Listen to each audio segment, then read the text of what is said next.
Blessed love and peace in Rastafari. I just watched a portion of the recent recording yesterday in the AM amidst all the turmoil. There's a lot of activity going on, a lot of signals being communicated. So I was addressing recent experiences concerning the Israeli-Palestine situation, and to be honest, I'm uninformed. I'm unknowledgeable about what the specific details are at this moment. Why there's increased activity, and additionally, I don't watch the news. I'm very careful of what I listen to in terms of people talking and discussing things because it's a lot of hype, it's a lot of gossip tendencies. Um, and in this respect, as serious as warfare is, people dying, children dying, women dying, elders dying, as serious as that is, at the same time, it's a matter of recognizing that it's all right. This is not the point of what I'm sharing, but um, being mindful of the priorities. That's callous. That's not what I'm trying to say.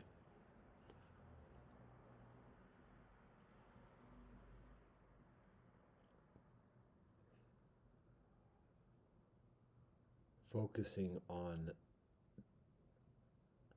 our walk and optimizing the well-being within all life, ourselves and all around us, and minimizing the harm that we cause. Um, Part of the nature of empire and the world system, and additionally, is continual hype, continual stress, continual fear mongering, continuing lighting fires, and distracting people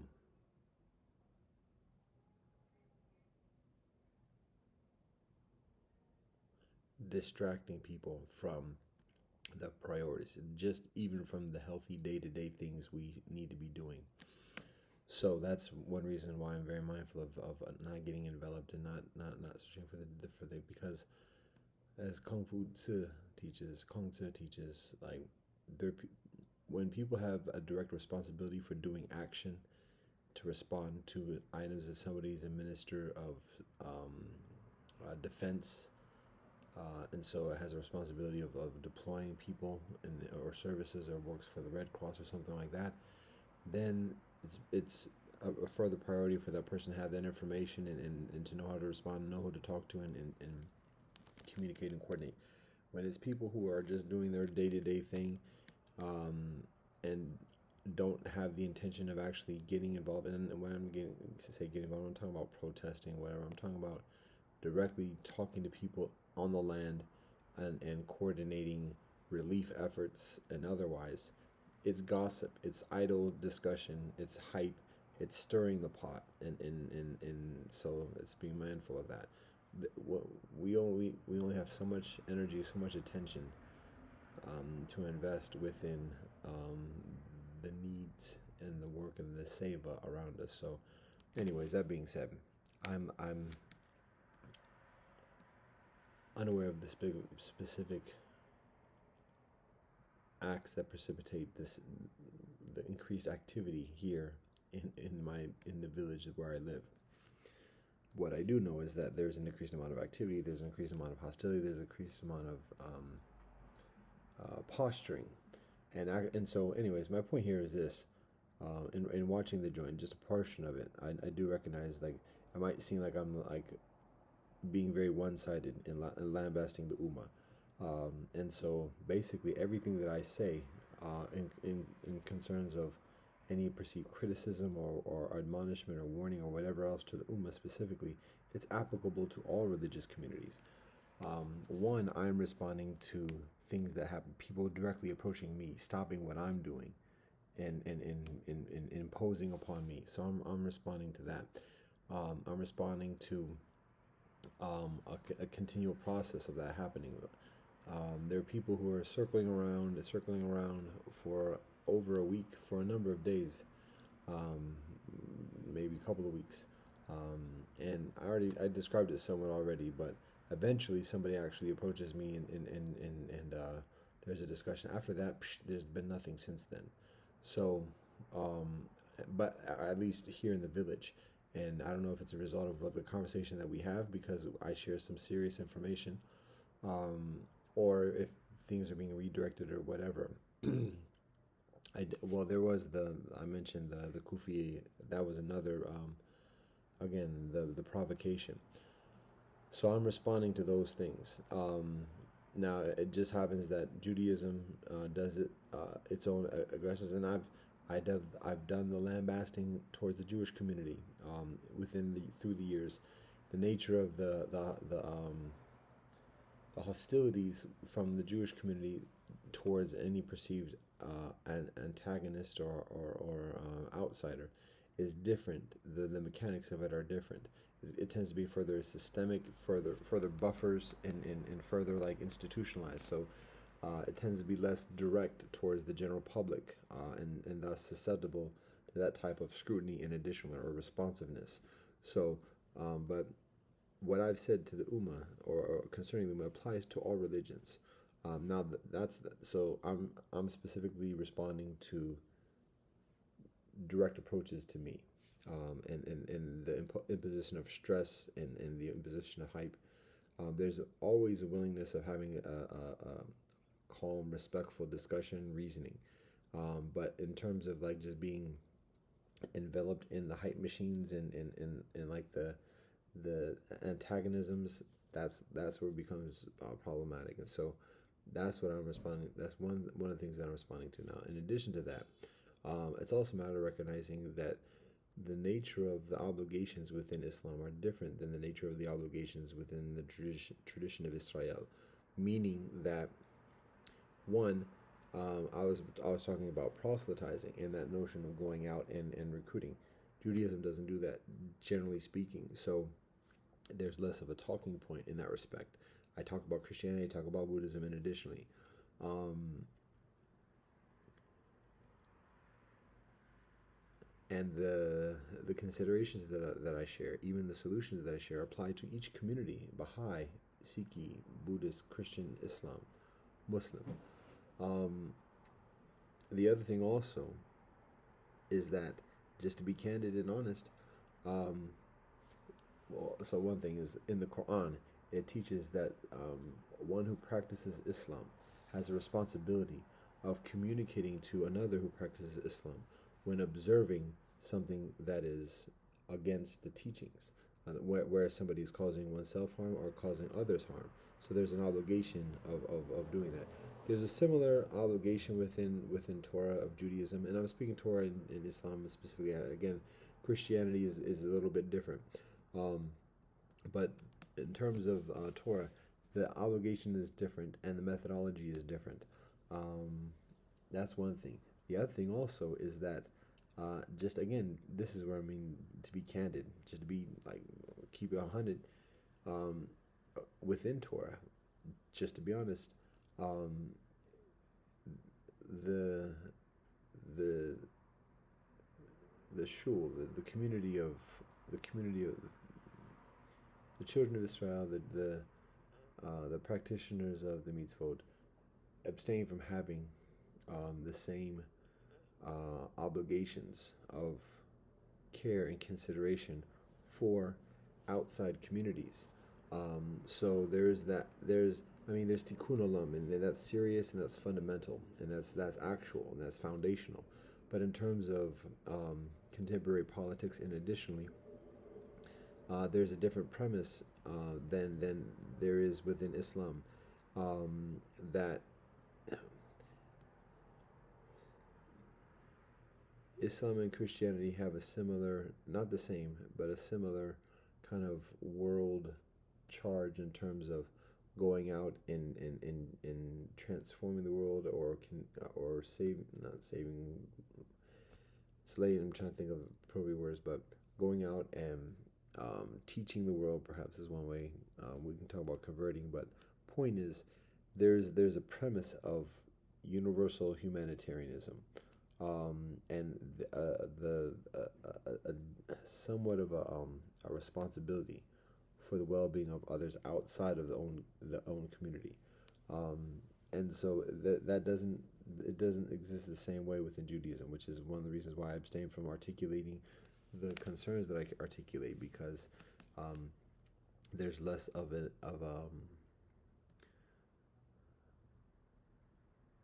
prioritized obligation within Judaism to respond in that way. Again, um, the teachings of Torah talk about compassion, loving the stranger, and additionally, so that is definitely there is definitely foundational. Um, but it is different than how it exists within Islam. And again, also Judaism abstains from going out. The numbers are smaller. The institutional framework is substantial, but um, the kind of direct action kind of component of of relationship and interaction with the outside community is different than it is within the Ummah. So that's another reason why I particularly direct the comments concerning the Ummah rather than towards Judaism. But again, as I mentioned before, imperialism is on each side, and many additional sides. Corruption, um, killing, murder, rape, stealing is on each side. So, and again, as I said, for those who are the genuine practitioners and believers, there's a recognition that the land that is in dispute ultimately belongs to the Most High, Elohim, Allah.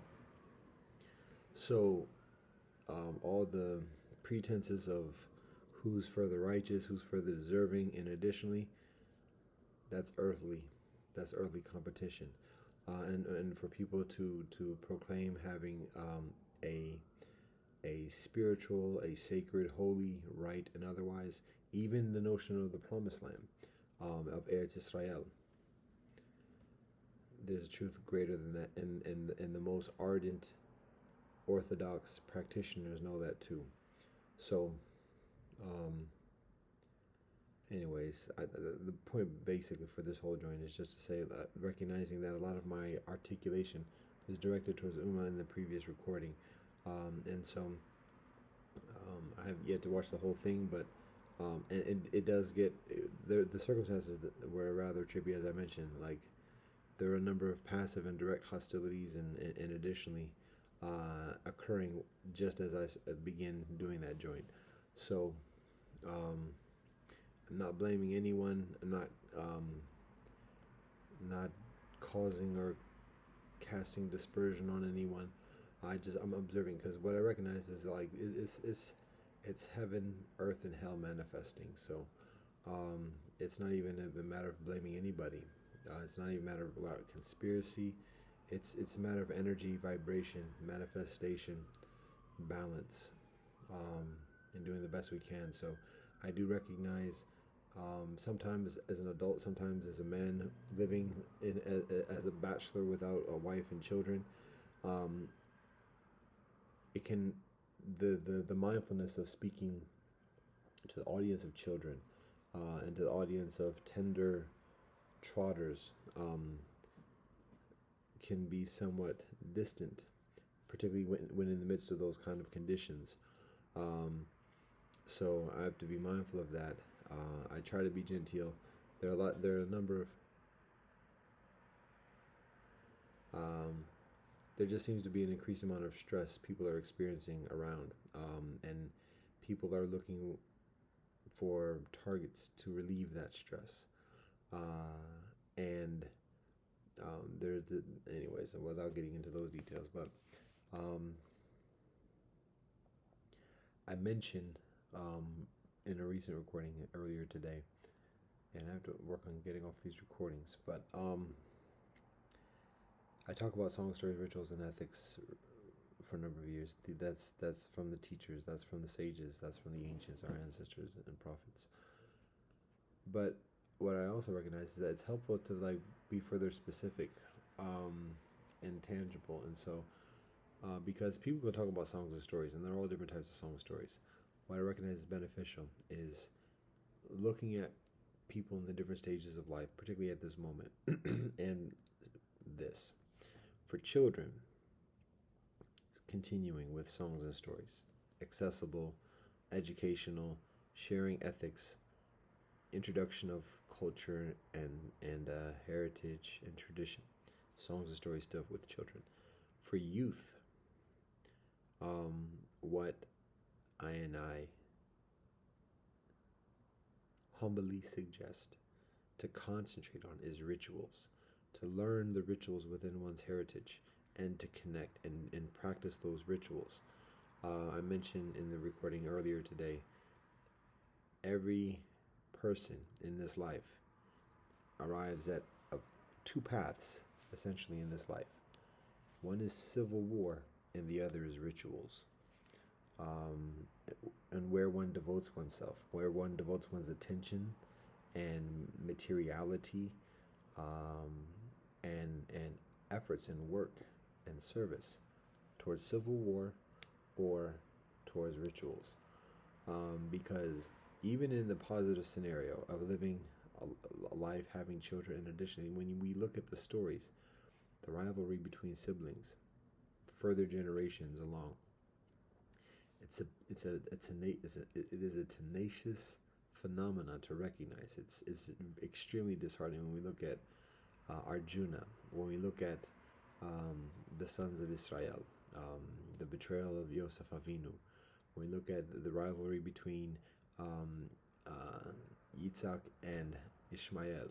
It wasn't even a rivalry between Yitzhak and Ishmael, but particularly between the children of the rivalry between Yaakov and Esau, Yaakov Avinu.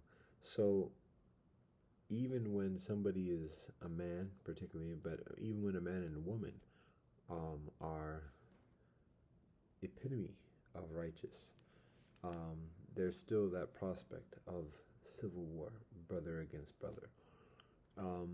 So when we walk in this life at this moment, and with that knowledge, it's not inevitable, and it's not ultimate. It's not absolute. There's still persevering even after going through civil war. But it's the consideration is how we invest ourselves. Is it for the purpose of having advantage in the civil war, stacking up our stockpile or whatever else, or is it doing the things that strengthen our relationship with earth and nature, the source of sustenance, creation, and additionally, and so in investing in the rituals, there's a regularity, and there's a constancy. It's many may perceive it as further boring, and that is where we share our songs and stories, as I mentioned before.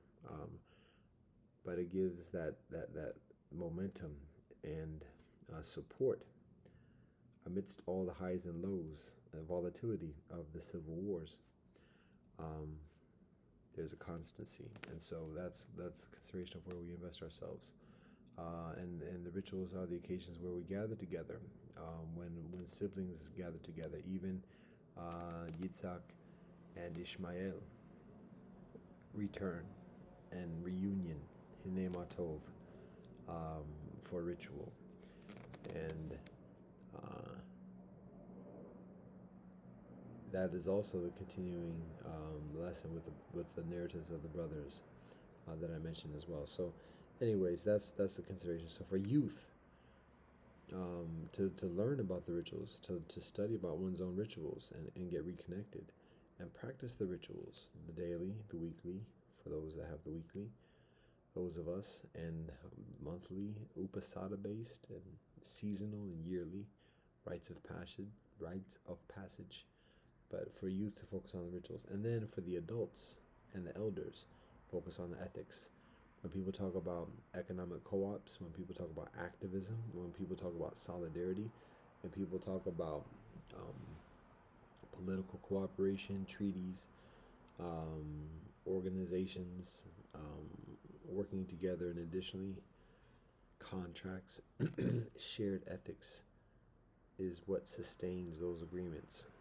Having shared standards of behavior and accountability to that behavior. So ethics for adults and elders to focus on ethics, identify what those ethics are, codify it, like write them out, and however detailed is appropriate, do that, and then when it's known, when it's shared within the community, then there's accountability. Whenever somebody's accused of violating that, leaders and otherwise, there's mechanism for listening to the testimonies accordingly, um, rather than just the whole game being run and everything, even within the community.